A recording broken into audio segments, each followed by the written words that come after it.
सारी जो चल गई। हम यहीं पे बैठते थे, हमारी फसलें यहाँ पे थी, वो भी सारी गिर गई। हमारा माल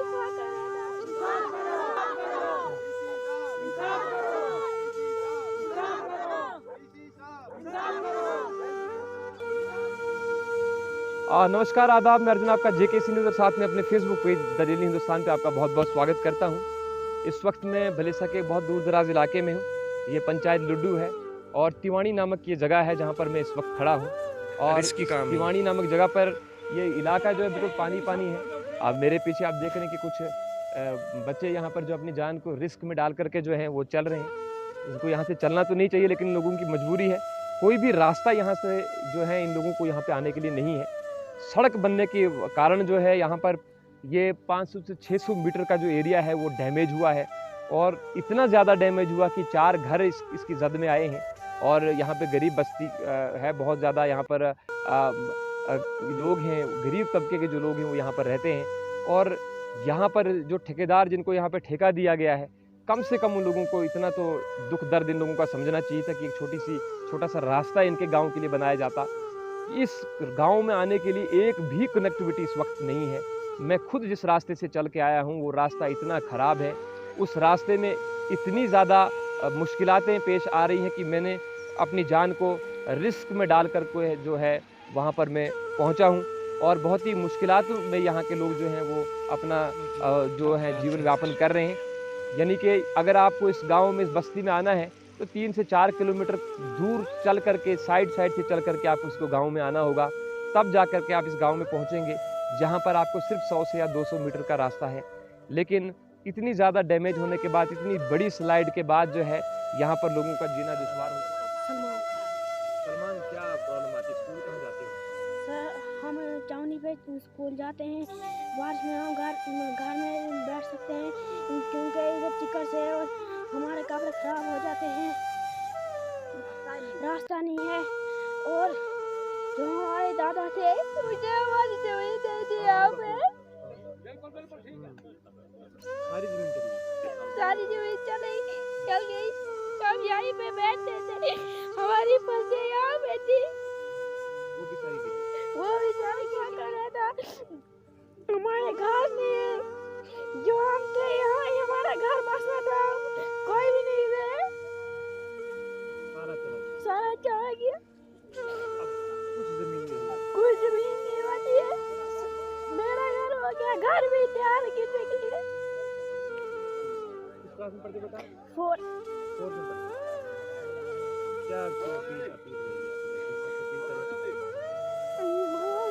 यहाँ क्रेड के लिए बोलते लगाए, डंगर कोई नहीं रहता, उधर से बोलते हैं 2-3 दिनों के बाद लगाएंगे। वो 2-3 दिन भी गए और कोई भी नहीं मानता है। यहाँ से प्रशासन से एसडीएम भलेसा अरुण कुमार बड़ियाल साहब हों या डीसी साहब विशेष पल महाजन साहब हों, आपसे हमारी रिक्वेस्ट है कि आप यहाँ पर जो है एक टीम को गठित करें, यहाँ पर भेजें और इन गरीबों का हाल जानने की ज़रूर कोशिश करें। क्योंकि यहाँ पर ये बहुत ही बुरी स्थिति में इस वक्त हैं। यहाँ पर कोई भी बड़ा हादसा हो सकता है और इस हादसे का जिम्मेवार कहीं ना कहीं यहाँ ना होने की वजह से लोगों को मजबूरन जो है इस ही रास्ते से, यानी कि इसी दलदल से चलना पड़ता है। और ये धूप के समय में भी ये दलदल लगातार यहाँ पे चल रहा है। इस वजह से यहाँ पर जो है दिन में, रात में, किसी भी वक्त कोई भी हादसा हो सकता है। क्योंकि मैं देख रहा हूँ कि यहाँ के लोग जो मजबूर हैं इस ही दलदल में से चलने के।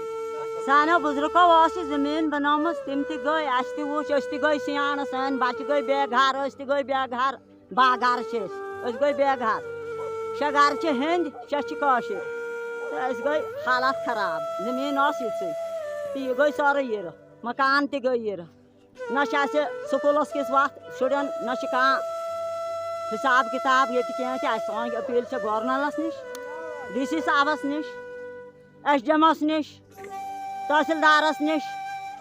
सोन करू क्या चारा, सान चारा जोई करू इंसाफ अस पे, सान बच्चन कुन वुचू, तो ये हेकू, तो वुचित हेकू अस अलग हालात। अस सान शुर स्कूलस गसन तो दूर। पहाड़ी दिन ब दिन जो है नीचे खिसकती जा रही है। काफ़ी बड़ा इलाका जो है इसका जो है वो अभी इसकी जद में है, वो डैमेज हो चुका है। और मेरी स्थानीय प्रशासन से उम्मीद रहेगी, अरुण कुमार बड़ियाल साहब से उम्मीद रहेगी कि वो कम से कम इसमें जल्द से जल्द संज्ञान लें और इन ठेकेदार जो यहाँ पर कंट्रैक्टर हैं उनके साथ बात करें और इस बस्ती को कम से कम जो रास्ता है फ़िलहाल इनके चलने के काबिल तो बनाएं। जनाब, हमें बड़ा नुकसान हो रहा है यहाँ पे रोड की वजह से। रोड जब से निकली तो ये हमारी ज़मीनें बह गई। हम आपके बड़े शुक्रगुजार हैं, आप हमारी इधर यानी सुनने आए हमारा दुख फरियाद। तो हमारी अपील है जनाब डीसी साहब, गवर्नर साहब, एसडीएम साहब से कि हमारा कुछ चारा करें। हमारी इतनी ज़मीन थी ये भी गिर गई इधर से। तो हमारे छोटे छोटे बच्चे हैं वो इधर से गुजारा कर रहे थे, लेकिन हमें हमारा कोई नहीं सुन रहा है इधर। तो इधर जनाब इधर जो वो ठेकेदार साहब थे उनको बोला गया था कि इधर डंगा दें, तो क्रेट में डंगा दें, तो वो भी नहीं हमारा इधर कोई चारा कर रहे हैं, सुनते नहीं। बोलते हैं 2-4 दिन के बाद डंगा दिया जाएगा, मशीन को जाने दो डंगा देंगे, लेकिन फिर भी नहीं दे सकते हैं। 3-4 महीने से हमारी ज़मीन, हमारी मक्कियाँ, हमारा घास, पूरा फसल सब गिर गई यहाँ से नीचे, लेकिन किसी ने नहीं सुना। हम 10 यानी 6 टोल यहाँ, 6 हम 12 टोल हैं, तो सबकी ज़मीन, इनके घर भी गए। हमारे रास्ता न होने की वजह से यहाँ पर कोई भी हादसा हो सकता है। और उसके बाद जो इनके घर डैमेज हुए हैं, यहाँ पर 4 घर मैं देख रहा हूँ कि यहाँ पर डैमेज हुए हैं। काफ़ी देर से ये लोग मेरे संपर्क में थे और हमें लगा कि शायद उतनी बड़ी कोई तकलीफ़ नहीं होगी, लेकिन यहाँ पहुँचने के बाद मालूम चल रहा है कि यहाँ पे बहुत ज़्यादा नुकसान लोगों का हुआ है। और कहीं ना कहीं वो सरकारी सड़क जो हमारी बन रही है, जो लाखों लोगों को यातायात का साधन देती है, लेकिन उसके साथ साथ कई लोगों के घर उजड़ जाते हैं। लेकिन घर तो यहाँ पर उजड़े ही, साथ में यहाँ पर इनकी ज़मीनें जो हैं वो बिल्कुल क्षतिग्रस्त हो चुकी हैं और इसमें जो इनकी जितनी भी खेती बाड़ी थी, जो इनकी साल की फसल थी, वो भी सारी बोलना चाहूँगा, मेरे बच्चे स्कूल जाते हैं, यही रास्ता है। तो ये ठेकेदारों को परसों भी हमने नीचे बोला ठेकेदार को, ठेकेदार बोलने लगा तुम क्या करोगे, खुद डीसी साहब यहाँ डंगा लगाएगा। आगे से मारने के लिए आया ठेकेदार, यहाँ किसी को परवाह नहीं, बोलता है जहाँ मर्जी वहाँ जाओ, हम क्या करेंगे। आगे से बोलता है, मेंबर भी बोलता है, यही हमारा मेंबर है भेजे का, सरपंच है द्राई का, लुड्डू का, तीसरा नंबरदारी का सरपंच हमारे साथ डोडा में आए। डीसी साहब को उन्होंने बयान दिया कि ऐसी बात वहाँ हो चुकी है।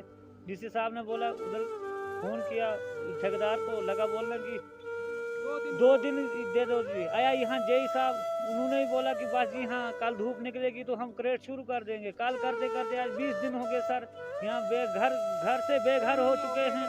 ये दिन भर भी चलती है, दिन को भी चलती है, रात को भी चलती है। कहीं ना कहीं लोगों को इस वक्त जो है सरकार से उम्मीद है कि उन्हें कुछ न कुछ मदद मिलेगी और इस इलाके में जो नुकसान हुआ है, इस बस्ती के अंदर जिन लोगों का नुकसान हुआ है, उसकी सरकार जाएगी। ये महाशा टबका जो है, इनकी ज़मीन सावन में गई, सावन में मक्की काटता कोई, उस वक्त इनकी मक्की गई है, इनके पास खाने के लिए सिटी नहीं रही। तो ये बच्चे देख दो इनके कैसे हैं। तो हमारी ज़मीन ऊपर से दूसरा मकान हमारा भी चल रहा है। तो वो गवर्नमेंट वो थी जिसने हमको ये ज़मीन दी थी, हम उस वक्त भी ज़मीन नहीं थी, शेख अब्दुल्ला चीफ मिनिस्टर था, तो उसने दिया था। मेरा बाप यहाँ था, मेरा जन्मभूमि जो हुई यहाँ हुई है, मैं यहाँ रहा, जन्म मेरा यहाँ हुआ। तो इलेक्शन कार्ड हमारे यहाँ के हैं, हम रहते हैं यहाँ से। उम्र हो या 60 साल तो बड़े होते हैं, क्योंकि वोटर लिस्ट है हमारी, हम वोट देते हैं। गवर्नमेंट को जब वोट देने आते हैं तो हम तो बहुत प्यारे होते हैं, यहाँ गरीब लोग तो बड़े प्यारे हैं। इस वक्त तो हमारी ज़मीन उठ गई, हमारा रहा नहीं कुछ। तो जिससे भी गए हमने अपील की, डीसी साहब के पास गए, डीसी साहब ने बोला 3 दिन के अंदर डंगे लगेंगे। तो ये ठेकेदार जो भी बोलते हैं, यहाँ हमने 33 फुट लेना, हमको ये जंगलात है, फॉरेस्ट लैंड है, हम नहीं करेंगे।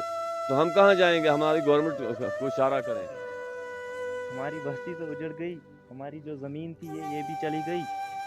हमारे जो दादा जो थे हमारे यहाँ के, उन्होंने ये ज़मीन, ये बहुत मेहनत से उन्होंने यहाँ पे ये जो ज़मीन आबाद की थी, लेकिन अब ये रोड की वजह से जो ज़मीन है ये चली गई। तो सबसे पहले तो ये कहूँगा मैं आपसे कि जो ये ज़मीन है हमारी चली गई, हमारे दादा जो हैं उन्होंने बहुत मेहनत करके हमारे लिए ये बनाई थी इधर। तो हम ये इसी को आबाद करके, यानी यहीं पे रिस्की काम है, खेती बाड़ी करके अपना गुजारा करते थे। हमारे भाई हैं छोटे छोटे, इनके लिए सुकून का रास्ता यही अच्छा, कोई रास्ता नहीं इधर से आप बचे। और तो घर कहाँ से जाते हो घर आप? थे हिंदू मुस्लिम सब यहाँ पे 12 से 15 घर है हमारे यहाँ पे हैं, जिसमें से कि 5-6 चले गए हैं नीचे, तो 2-3 घर बचे हैं और ये बेघर हो गए हैं। हमारे घर भी 2-3 हमारे भी चले गए हैं।